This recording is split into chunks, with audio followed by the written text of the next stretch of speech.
ఇలాగో ఇంకోలాగనో ఎలాగోలా మీకు రావాల్సిందంతా అప్పచెప్పేస్తుంది. ఈ రోజు ఇవ్వలేదనుకోండి, ఫర్ ఎగ్జాంపుల్ రిలీజ్ అయిన రోజు 3-4 ఏళ్ళ తర్వాత ఈ రోజు కంటే కూడా 4 రేట్లు మాట్లాడుకునేలా చేస్తుంది ఆ cinema.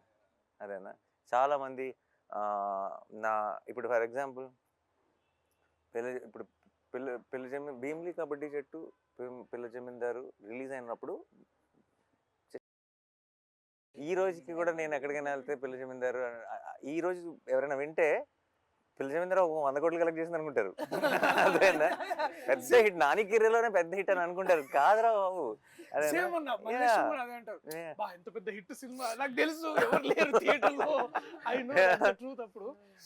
So it's what you win already when you make a good film. Everything else will come in different directions and different times. It doesn't matter. So we already know మంచి సినిమా చేస్తామని సంగతి, దానికి మించిన kick ఇంకోటి లేదు. And ఆ crowd విషయంలో I feel ఇప్పుడు వాల్ పోస్టర్ అంటే మంచి ఫిల్మ్స్ తీస్తుంది అన్న ఒక పేరు వచ్చింది కదా. వాల్ పోస్టర్ కోట్ లాంటి సినిమాలు ఆ పేరు ఇస్తున్నాయి వాల్ పోస్టర్కి. అదేనా వాల్ పోస్టర్ పేరుతో కోర్ట్ రావటం కాదు. Because court now tomorrow after 14th court will add that value to wall poster. That correct. నాకు ఇంకా ఇన్ఫ్యాక్ట్ ఒక చిన్న భయం స్టార్ట్ అవ్వాలి. ఎందుకంటే ప్రతిసారి ఎక్కడ డెలివరీ చేయండి రా బాబు కోర్ట్ లాంటి సినిమాలు. ఎవ్రీ టైం ఎక్కడి నుంచి వస్తాయి, ఎక్కడి నుంచి దొరుకుతాయి, రావు కదా. కానీ ఇప్పుడు భయం ఏమేస్తుంది అంటే ఇప్పుడు ప్రతిసారి బెంచ్ మార్క్ ఇలా పెరుగుతూ పోయింది అనుకో, ఇంకా నేను 2 సంవత్సరాలకు ఒక సినిమా తీయాల్సి వస్తుంది. అర్థమైందా. And then it's actually a challenge for me to find such new stories, such amazing stories which will add value, which will help me be consistent as a producer. And it's a very difficult thing.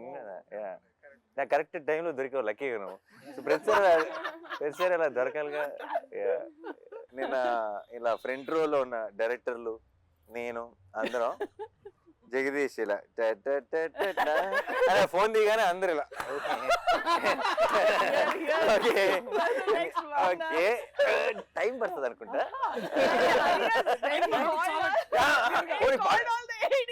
అది కాదు, time పడుతుందని మేము అనుకుంటే పర్లా, అది దానివల్ల danger లేదు. చాలా టైం పడుతుంది నేను టైం అని అన్నాడు. ఓకే సరే then okay that is over.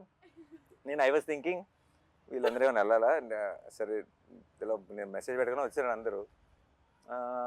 సరే అగే but it is first film, special emotion, go ahead అని నేను కూడా చాలా ప్రౌడ్గా అసిస్టెంట్ డైరెక్టర్లు అందరూ అసలు అసిస్టెంట్ డైరెక్టర్లు అమ్మ బాబాయ్ అందరు. దెన్ ఒక్కొక్కరికి మైక్ ఇచ్చాడు కదా. మైక్ ఇస్తే నేను అసిస్టెంట్ డైరెక్టర్ ఉన్నప్పుడు నన్ను స్టేజ్ మీద కూడా పిలవలేదు డైరెక్టర్లు. అయితే సరే యాక్చువల్లీ వెరీ స్వీట్ అందరు మాట్లాడకుండా, బట్ అందరూ బాగా స్పీచ్ ఫాస్ట్గా క్యూట్గా ర్యాప్ చేశారు.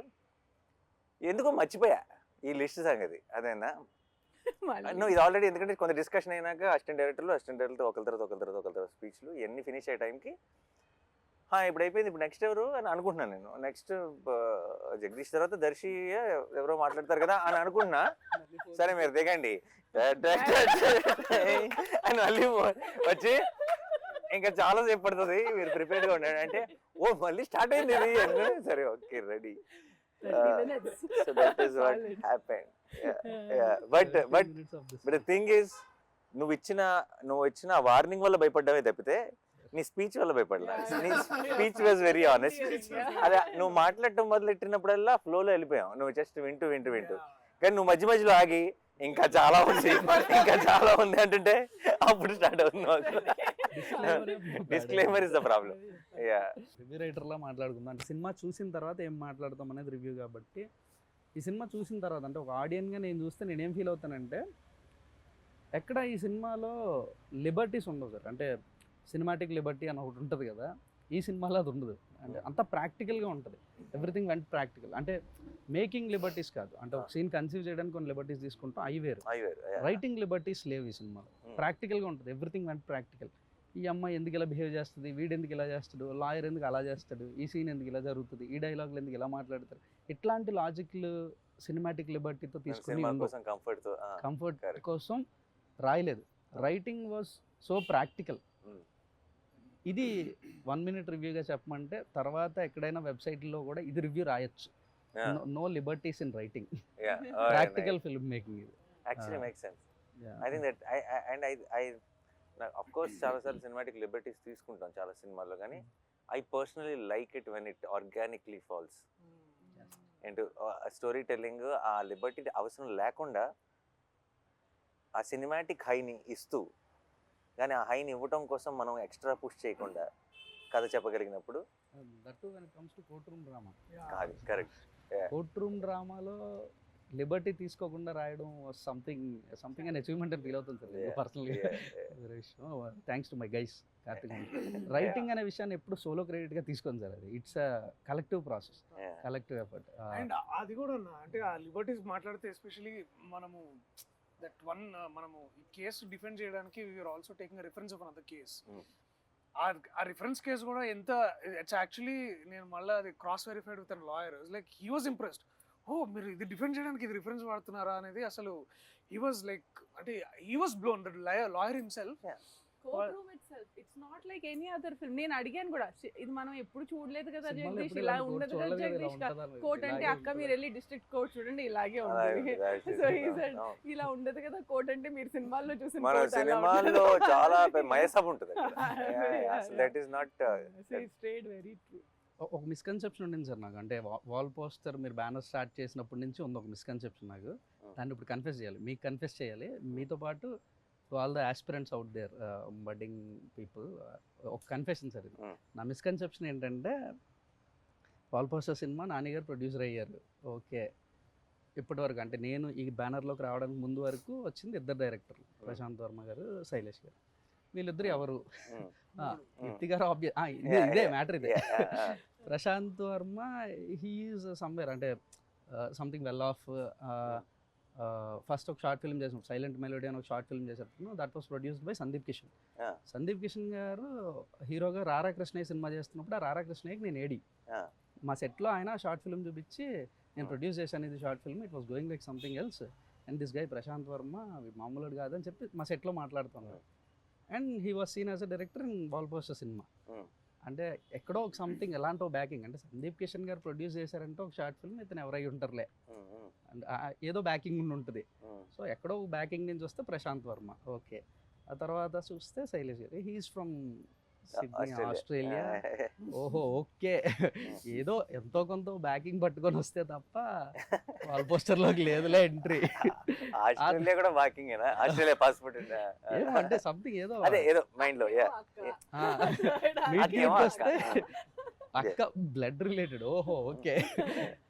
అంటే వాల్ పోస్టర్ బ్యానర్ లోకి ఆ గేట్ ఎంట్రీ కొద్దిగా టఫెస్ట్ టాస్కే మనలాంటి వాళ్ళకి, ఇది ఇంపాసిబుల్లే, ఓకేలే అనుకుంటున్న మూమెంట్ సార్ నాకు అదంతా. అంటే ఇదంత ఈజీ థింగ్ కాదని, కానీ ఎందుకో స్క్రిప్ట్ మొత్తం ఫినిష్ అయిపోయిన తర్వాత దర్శక్ కూడా నేను కథ అయిపోయిన తర్వాత కథ నరేషన్ ఇచ్చిన తర్వాత ఎందుకో నాకు ఎందుకు అనిపించిందో తెలియదు, అన్న ఈ సినిమాకి ఎందుకో వెనకాతల నాన్నగారి పేరు ఉంటే బాగుంటుంది అనిపిస్తుందన్నా, ఇది నాన్నగారు ప్రొడ్యూస్ చేస్తే బాగుంటుందని నాకు అనిపిస్తుంది అని అన్న. ఎందుకన్నా తెలియదు.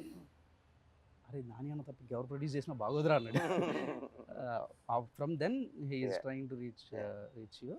తర్వాత వచ్చేసాను, నేను వచ్చాను, చెప్పాను, సినిమా చేశాను. నౌ నాకు అప్పుడున్న మిస్కన్సెప్షన్ అంతా అబద్ధం, అదంతా ఫాల్స్. ఇది నేను చెప్పాలనుకుంటున్నాను to all the aspirants and మీకు. I was wrong because I have no backing. నేను ఆస్ట్రేలియా లేదు నా వెనక, నేను సందీప్ కిషన్ లాంటి హీరోస్ ఎవరో ప్రొడ్యూస్ చేసిన షార్ట్ ఫిల్మ్ చేయలేదు. I'm not from your family. No, but what end of the day, like you said, నాకు అసలు తను ఇంత ముందు షార్ట్ ఫిల్మ్ చేసాడని నాకు తెలియదు. ఇప్పుడు దాకా నేను చూడలా.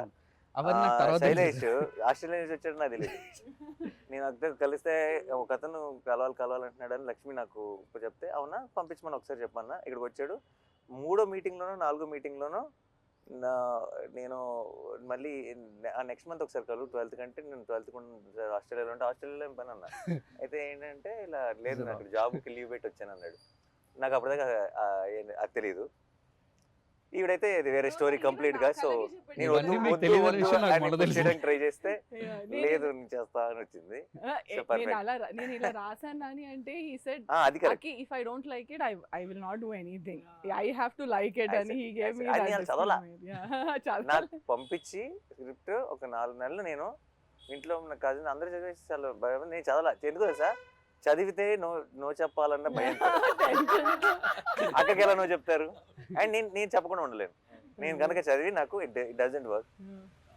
సో నేను ఆల్రెడీ ఫిక్స్ అయ్యా ఏంటంటే No చెప్పేద్దాం. ఎందుకు వర్కౌట్ అవ్వదు అని ఎక్స్ప్లెయిన్ చేసి అక్కకి చెప్పాల్సి వస్తుంది. ఓకే, అందుకని చదవటం ఎంత దూరం పుష్ చేస్తే అంత దూరం పుష్ చేద్దామని. బట్ సర్లే ఇంకొక ఎండ్కి వచ్చేసింది, ఇంకా చదవాల్సిందే. చదివి అది లైక్ ఈ టాలెంట్ ఎక్కడి నుంచి వచ్చింది సడన్ గా అని And చెప్పి he didn't say that. అప్పుడు first time I think he asked for somebody else. నాకు చాలా నచ్చింది. Is it because అక్కనా లేకపోతే మీకు ఎందుకంటే కూడా నాకు ఆ పరిస్థితి నచ్చిందా? ఇప్పుడు లేదు కదా.